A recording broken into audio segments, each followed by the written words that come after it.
निर्मला को अब अगर कुछ अच्छा लगता था तो वह सुधा से बात करना था। वह वहाँ जाने का अवसर खोजती रहती थी। सुधा के पास बैठकर उसे मालूम होता था कि मैं आदमी हूँ। उतनी देर के लिए वह अपनी चिंताओं से मुक्त हो जाती थी, जैसे शराबी शराब के नशे में अपनी सारी चिंताएं भूल जाता है। निर्मला सुधा के यहाँ रोने के लिए नहीं, हंसने के लिए आती थी। सबसे मुश्किल तो यही रहता है कि क्या कहते हुए शुरू किया जाए, और जब ये प्रश्न मन में उजागर हुआ तो अपने साथ इन पंक्तियों को खींच लाया।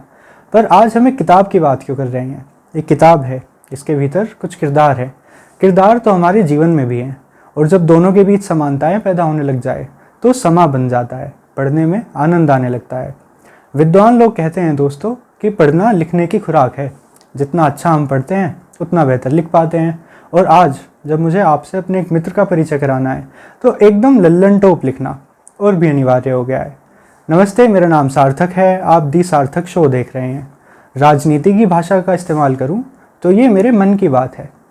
किसी के मन में भीतर झांक कर देखे तो वहाँ दुख होता है, व्यथा होती है, व्याकुलता होती है। और जब ये वेदनाएं भीतर पैर जमाने लगे तो जी में आता है कि अपना कोई परिजन हो जिसके वात्सल्य में कुछ समय गुजार कर अपने दुख भुला दिए जाएं। ऐसा ही एक मित्र मेरा भी है दोस्तों। रहता तो है मुझसे हज़ारों किलोमीटर दूर, लेकिन उस ओर से जो आत्मीयता दर्शाई जाती है, जो सौहार्द उत्पन्न होता है, ऐसा लगता है मानो बातें फ़ोन पर नहीं चल रही। पहुंच गए हों वहीं पिछले समय में जनता वैदिक कॉलेज के बैडमिंटन कोर्ट के करीब, और वहाँ बैठे वाद विवाद कर रहे हों। पर ये कहानी यहाँ से शुरू नहीं होती है।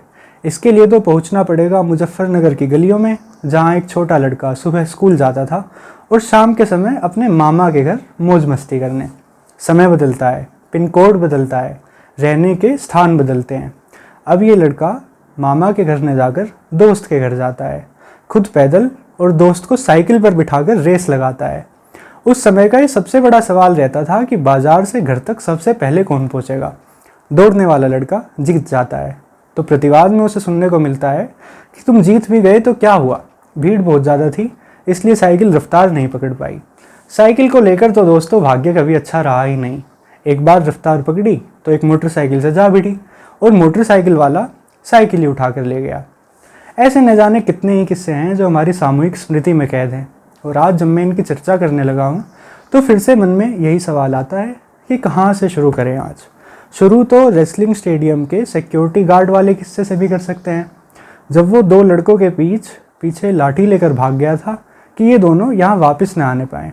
लेकिन दास्तान का सिरा पकड़ना भी तो ज़रूरी है, और ये सिरा खुलता है एल्पाइन पब्लिक स्कूल में पेपर ख़त्म हो जाने के बाद वाले समय पर, जब हर दिन एक नई बैठक ही होती थी, एक नई चर्चा होती थी कि आज छुपम छुपाई खेली जाएगी, पकड़म पकड़ाई खेली जाएगी, या फिर गांव वाले घर जाकर खाना खाया जाएगा।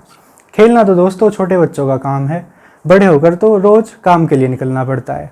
अब चाहे वो कोचिंग क्लास जाने का काम हो या फिर ऑफिस में अपनी हाजिरी लगाने का काम, समय बदलता है।